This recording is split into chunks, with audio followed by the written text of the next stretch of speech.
რუბრიკაში პორტრეტი წარმოგიდგენთ თბილისის ზაქარია ფალიაშვილის სახელობის ოპერისა და ბალეტის სახელმწიფო აკადემიური თეატრის ბალერინას სოფო ფანცულაიას.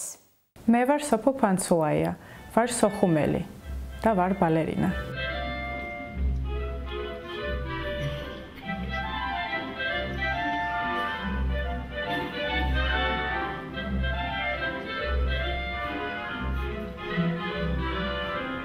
იყო ბალერინა არის ძალიან რთული. შენ მუდმივად უნდა იყო ფორმაში, მუდმივად შრომობ, თავ დაუზოგავად.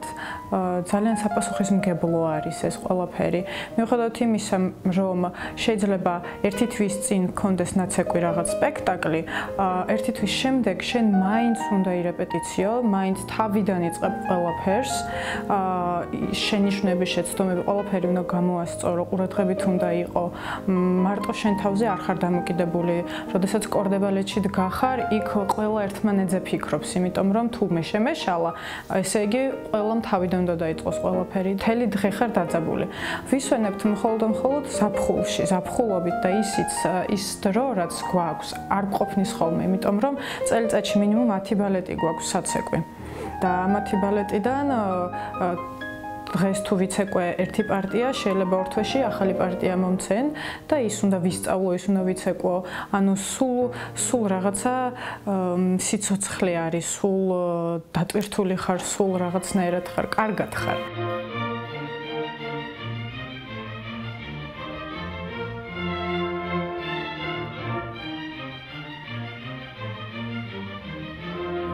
არ ვიცოდი საერთოდ ბალეტის შესახებ არაფერი, ფეხბურთს თამაშობდი ჩემთვის მშვიდად, წყნარად, მაგრამ როგორც კი შევედი და პირველივე წამიდან შემიყვარდა, ძელთან რო დავდექი, გადავხედა სხვადასხვა გოგოები იდგნენ, დიდები, პატარები და შემიყვარდა იმ დღიდან ბალეტი და ყოველ დღე დავდიოდი, არ ვაცდენდი, არც წვიმაში, არც ქარში, ავად ვიყავი, მაინც მივდიოდი და დედასაც დავყავდი ესე. რეპეტიციები გვაქვს ძალიან ინტენსიურად, ძალიან ბევრს შრომობთ, ძალიან ბევრს მუშაობთ. იძახიან, რომ ბალერინები და ბალეტის მოცეკვავეები ედრებიან მაღაროელებს. ქალბატონი ნინო ანანიაშვილი ძალიან ბევრს გთხოვს, მაგრამ ამას ყველაფერს გვიფასებს.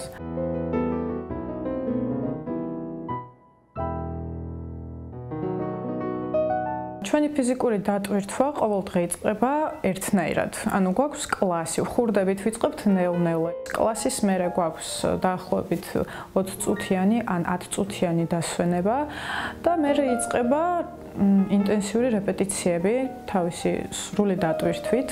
მით უმეტეს თუ ახალი ბალეტი იდგმება, მან ხო საერთოდ შეიძლება დილიდან დაღამებამდე დარბაზში ვიყოთ, ისე რომ წყლის დალევის საშუალება არ გქონდეს.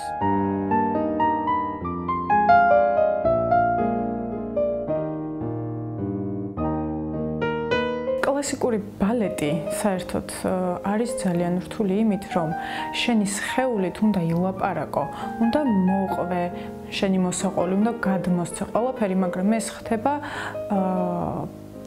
ჩარჩოში, ზომიერების ფარგლებში, იმიტომ რომ ყველაფერს აქვს თავისი წესი და კანონი, არ უნდა გადაუხვიო არსად, არ შეიძლება, უბრალოდ არ შეიძლება. როდესაც უკვე ხარ შენ ბალეტის მსახიობი, შენ არ ხარ ჩვეულებრივი ადამიანი. და უკვე გაქვს შენი სამყარო და მით უმეტეს, როდესაც რაღაცა ბალეტს ცეკვავ, იმ ბალეტს აქვს კლასიკურ ბალეტს, იმ ბალეტს აქვს თავისი შინაარსი და შენ თვითონ იჯერებ იმას, რასაც ცეკვავ. აუცილებლად უნდა დაიჯერო და ეს, როდესაც შენ ამ ჯადოსნური სამყაროს ნაწილი ხდები და გჯერა და გიყვარს, მოგწონს, ამ მუსიკასთან ერთად ხარ შერწყმული, მაყურებელს უნდა გადასდო ეს ყველაფერი და მერე აი მართლაც არის მთელი ზღაპარი.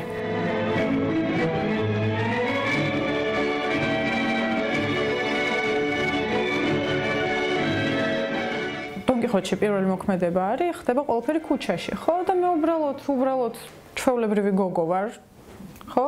და ესეთ ჩვეულებრივი ესპანელი გოგო უნდა ვიყო, თქვათ. გედების ტბაში კიდე არის სხვადასხვა ცეკვები ნაციონალური და შემდეგ დაიჯერო, რომ შენ ხარ პოლონელი, ვთქვათ, ან ესპანელი. ყველაფერი უნდა დაიჯერო, ეს ხასიათი, მუსიკა, სახე, მიმიკა და მაშინ მე მგონი ყველაფერი გამადის. და თუ არის ხანდახან, რომ არ შეგიძლია, ეხო არის რომ აი დღეს არ შემიძლია, აი დღეს როდესაც შენ ესე ფიქრობ, რომ შენ არ შეგიძლია. მიდიხარ რაღაცა დაუკმაყოფილებელი სახში. ბრუნდები, რომ აი რაღაცა დაგაკლდა შენ თვითონ. ამიტომ ყოველთვის ჯობია რომ ბოლომდე დაიხარჯო.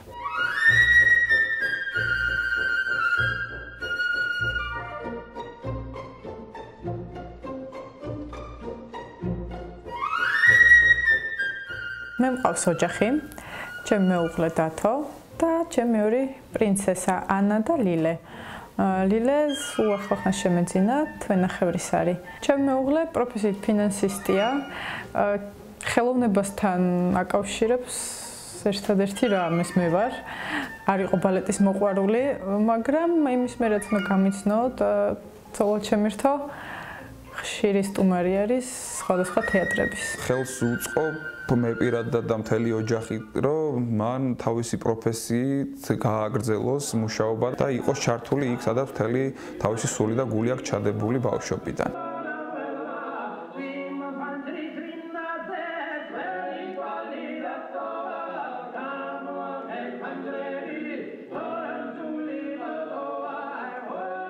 ყოველდღე უფრო და უფრო მიყვარდება. ანუ ისე არ არის, რომ პირველი ნახვით შემიყვარდა, ეგრე არ მოხდა. მომეწონა ძალიან, მაგრამ უბრალოდ მომეწონა და მორჩა და მე დროთა განმავლობაში მივხვდი, რომ ძალიან მიყვარს და კიდე უფრო და უფრო მაოცებს.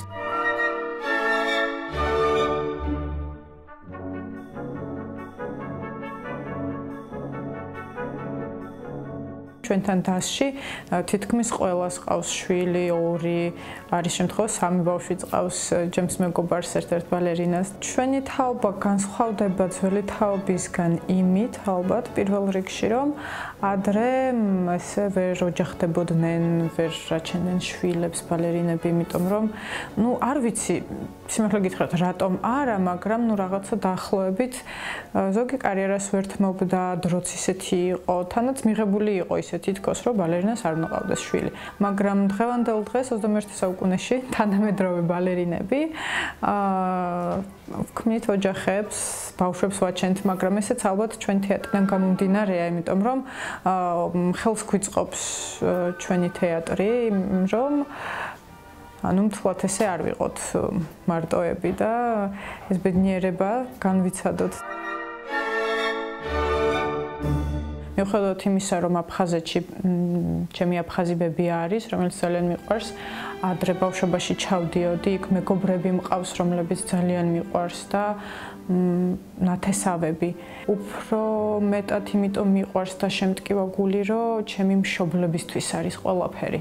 ვფიქრობ და რაღაც არ ვიცი, გულის სიღრმეში მჯერა, რომ დაბრუნება იქნება. მიოცნებია, რომ სოხუმში მე როგორც პედაგოგი მინიმალურ რაღაც სტუდია საბალეტო თუნდაც რომ მქონდეს.